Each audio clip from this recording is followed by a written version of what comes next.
Welcome back, everybody, to week 2 of high school football here in Maine and Tailgate Talk at sunjournal.com and SJ Varsity. With Randy Whitehouse, I'm Kalle, and we're here to break down Class C. And last week we talked about the theme of old versus new in the Western Class C division of the Campbell Conference, and I think that's going to be the prevailing theme, at least for the first month. Let's talk about the new to start off with. Poland with its home opener, its first home game in Class C, and its first game ever under the lights against Maranacook. A team that knows a little something about new lights. Just a couple of years ago, they debuted the Ricky Gibson Field of Dreams.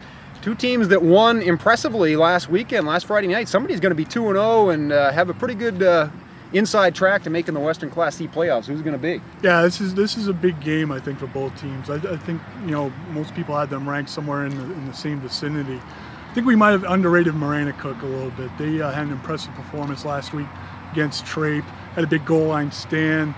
Moved the ball behind Luke Emery. We have two of the best running backs based on week 1 performances in Class C here, with Luke Emery for Maranacook and Christian Hanscom for Poland. Had a big game, 3 touchdowns, 157 yards for the Knights. So one of the key themes for this game is both teams have a lot of speed. We're used to Maranacook having those big lumbering linemen and so forth, but I talked with Joe Emery last week. He says he can't believe how much speed he has this year. And Poland is a big speed team as well, as you know, Cal. So, you know, it's going to be a huge game for both teams. I think whichever team comes out establishes the run early. You know, you get Luke Emery those carries. He seems to get stronger as the game goes along. If Maranacook can get him going early, that's going to be a big advantage for them. Yeah, and Poland just has to avoid the turnovers. They did that at Sockopee Valley last week, only 1 turnover, 1 penalty that called back a touchdown, but they were pretty much in command of that game from start to finish. Now let's talk about the old, or at least the recent past that we're familiar with. We've got a couple of playoff rematches coming up this weekend on Friday night. The first one will be down at Yarmouth with Oak Hill at Yarmouth, and here's a couple of teams that they meet in week 2, and then they always seem to meet in either the first or second round of the playoffs, at least the last couple of years. Yarmouth, pretty much everybody's favorite in Western C, and Oak Hill got off to a great start for a quarter and a half last weekend at home against Lisbon, and then the bottom fell out. I think the Raiders know they can't get away with playing that way in the first half against Yarmouth. It'll be a very long night. Yeah, speaking of turnovers, I mean, that was the biggest issue with the Raiders last week. Was it 3 fumbled snaps? Yes, in a row. In a row, and it's just not going to work against Yarmouth. They played Yarmouth fairly well over the recent history, but you can't make those kind of turnovers against a team like Yarmouth, which has Anders Overhog back. He had a big game last week, and a team that can just explode on you offensively with all their speed. You know, Oak Hill, if they can get their quarterback situation settled in, they have Cody Depew and you know, the running game going fairly well. If they can get their quarterback situation settled down, they can be competitive in this game. And the other matchup, Dirigo-Winthrop, they've met each of the last 2 seasons in the playoffs, and they're kind of 2 teams that haven't been on the same page.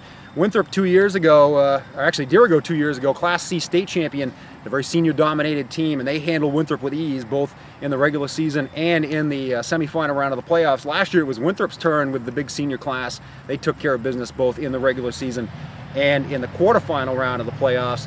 Maybe a little bit closer this year in terms of competition. I know Dirigo very disappointed with one that they feel they gave away against Freeport on Friday night, whereas Winthrop played very well Saturday afternoon against an undermanned Telstar team in its first varsity game in 30 years. Who's got the edge Friday night? Well, Dirigo dominated the second quarter against Freeport, and then their offense, the air just went out of their offense, and turnovers and penalties in key spots really started to affect them. You know, the key for them is Ben Holmes and taking care of the football, not throwing interceptions, not making bad decisions back there. They had the running game going with Brian Blackman pretty well, and they have Jake Dallin back there. They can get Holmes in a rhythm early on. That'll be big for them. Winthrop, I saw against Telstar last week. It's tough to judge because Telstar didn't have 7 stars in the game. Winthrop basically has 5 seniors. They're a very young team. Their quarterback, Jared Hansen, had 3 touchdown passes in the first half. The running game with Danny Moody and Zach Glazier was impressive in spots. They had some drives that they didn't finish off that they would have liked to. But they've got that usual combination of big kids up front and speed in the backfield and athletes in the backfield at Winthrop. So, you know, Winthrop, I think, might have the edge in terms of athletes, but Dirigo has a little bit of the edge in terms of experience. Randy, a couple of quick words about the Saturday games. Here's one we haven't talked about ever in the past. Telstar at Winslow. Both teams new to Western C. Winslow you don't think of as Western at all. Telstar, of course, as we said, their first varsity season since the early 80s. Telstar should get some of those seniors, some of those starters back that they lost due to suspension last week. Winslow with a win at Boothbay kind of got their feet under them in Class C. What do you expect from this game? Well, Telstar will have those 7 stars who missed their debut last week back in the lineup this week. That's what Tim O'Connor told me. So that'll be a big boost. I think they'll be really emotional going out there on the field against Winslow. Winslow, you know, some people would have thought they would have blown away Boothbay last week, but it was a 2-touchdown game. So who knows? You know, it's quite the baptism by fire for Telstar to be doing their first road game up to Winslow, where strange things always happen up there. Yes, I think you can ask a few other local schools who've been there before. Just quickly, one other game, Old Orchard Beach against Lisbon in Lisbon's home opener. The Greyhounds got that second half win at Oak Hill last week, but they've been banged up a little bit. Yeah, it's a question of who's going to be their quarterback this week. Ryan Reardon, and Zach Splude, the exact same injury. Last week, one in practice, one in the game. So, you know, who's going to be under center for the Greyhounds? That's the big question. They moved the ball last week against Oak Hill. They shouldn't have that problem against Old Orchard Beach. Might not be a bad week to get people rested up, healed up. Of course, that ubiquitous Wildcat attack we've seen in the NFL and college and high school the last few years. Quincy Thompson ran that pretty well for Lisbon.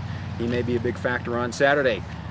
That wraps up Class C for all the coverage from Thursday through Monday and throughout the week. Videos, stories, previews. Look in the printed edition of the Sun Journal and here at SJ Varsity. For Randy Whitehouse, I'm Kalle Oakes. See you on the sidelines.